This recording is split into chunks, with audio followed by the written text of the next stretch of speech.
Merhaba arkadaşlar, kanalıma hoş geldiniz. Bugün çok farklı bir uygulama yapacağım. Bunu eminim duyduğunuzda şaşıracaksınız. Ben de şaşırmıştım çünkü ama denedim. Faydasını gördüğüm anda sizlerle de paylaşmak istedim. Öncelikle şunu göstermek istiyorum. Bakın bunlar normal köpükler. Strafor köpüğü yani. Tabaklardan bunları koparıp alabilirsiniz. Bunu küçük parçalara ayırdım. Orkidenin saksısının içerisine koydum. Bakın şöyle göstereyim. Bunu daha önce yapmıştım. Şu orkidenin hemen bakın yeni dal da vermeye başladı. Şuradan yeni bir dal vermeye başladı. Kök gelişimi de düzeldi. Bunun faydası olduğunu böylelikle fark etmiş oldum ben de. Daha önceden bu orkidelerimi su kültüründe bakıyordum. Şimdi su kültüründen alıp bu şekilde bardak içerisine koyacağım. Ben mini orkide olduğu için bardak kullandım. Siz saksıda kullanabilirsiniz büyük orkidelerinize yapacaksınız.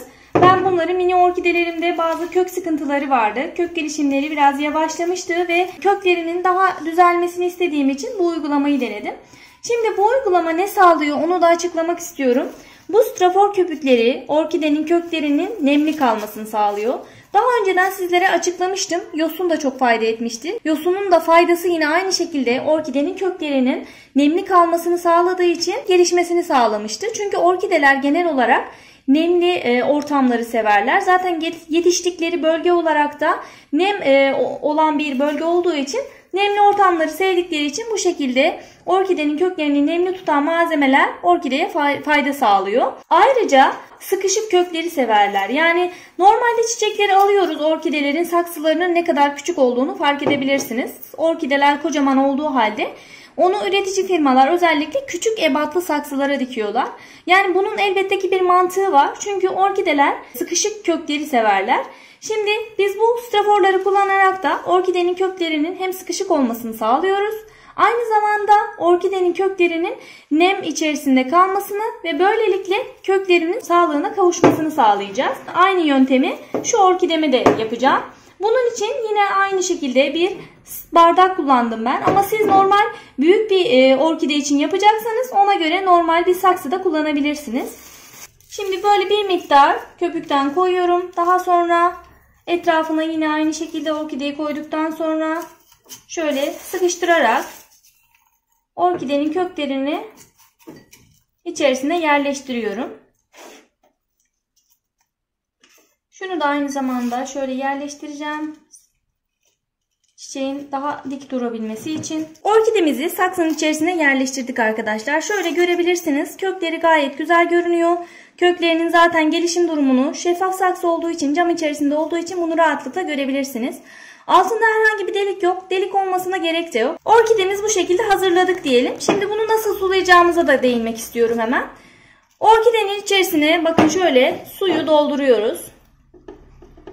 Bunu su kültüründe olan orkide gibi düşünün. Bardağı bu şekilde su ile doldurduktan sonra yaklaşık bir 10-15 dakika kadar bekleteceksiniz. Zaten kökler suyu emiyor. Aynı zamanda şu köpükler de iyice nemleniyor.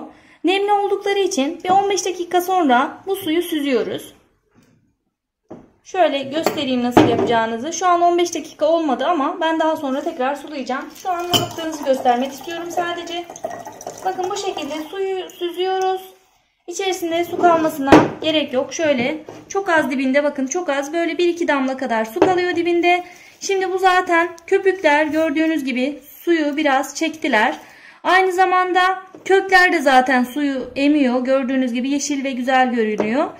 Bu şekilde olduğunda çok fazla sulamanıza gerek yok. Şeffaf olduğu için zaten suya ihtiyacını köklerin renginden anlayabilirsiniz. Diyelim ki şu an zaten bakın şöyle yakından görmenizi istiyorum. Bakın kökler oldukça yeşil görünüyor. Bu şekilde yeşil olduğu zaman sulamanıza gerek yok demektir. Köklerde beyazlaşma başladıysa aynı uygulamayı tekrar yapabilirsiniz. Gün olarak net bir şey söylemiyorum. Bu evinizin ısısına, orkidenizin bulunduğu ortama göre değişebilir. Bir haftada sürebilir, 10 günde sürebilir. Yani bu tamamen evinize bağlı, ortam şartlarına bağlı. Ama dediğim gibi köklerin bu şekilde yeşil olduğunu görüyorsanız tekrar hemen sulama yapmanıza gerek yok. Ama zaten köklerde bir beyazlaşma başlamış baktınız. Bunu gördüğünüzde aynı şekilde yine suyu koyabilir. Bir 15 dakika ya da yarım saat kadar bekletebilirsiniz.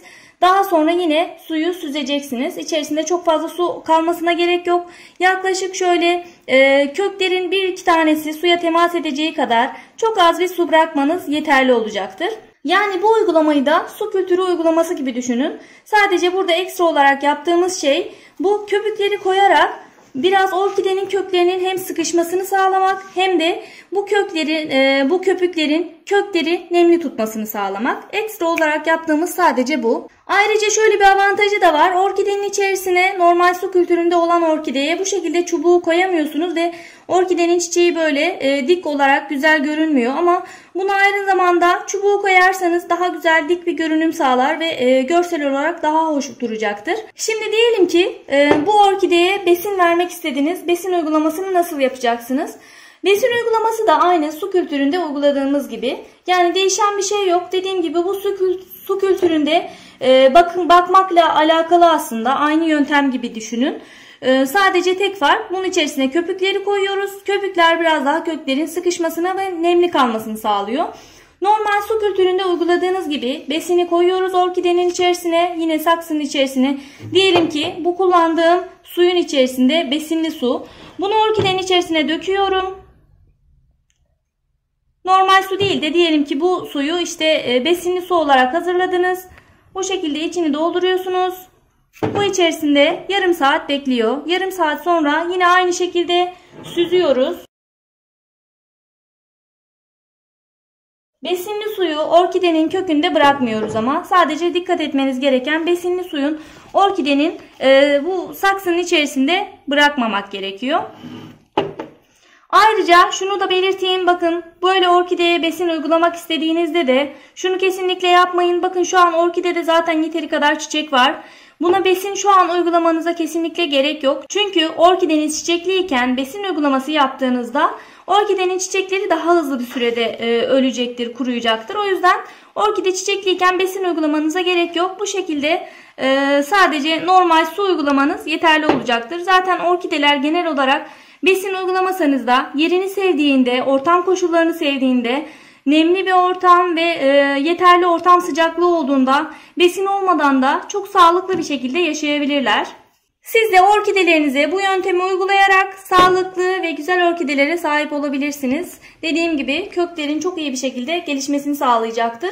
Tekrar ilerleyen dönemlerde sonuçlarını yine aynı şekilde sizlerle paylaşmaya devam edeceğim. Bugünlük de anlatacaklarım bu kadardı arkadaşlar. Hepinize sağlıklı, mutlu, güzel günler diliyorum. Videomun faydalı olduğunu düşünüyorsanız kanalıma abone olmayı, yeni videolardan haberdar olabilmek için de bildirimleri açık tutmayı unutmayın lütfen. Başka bir videoda görüşmek üzere, sağlıcakla kalın.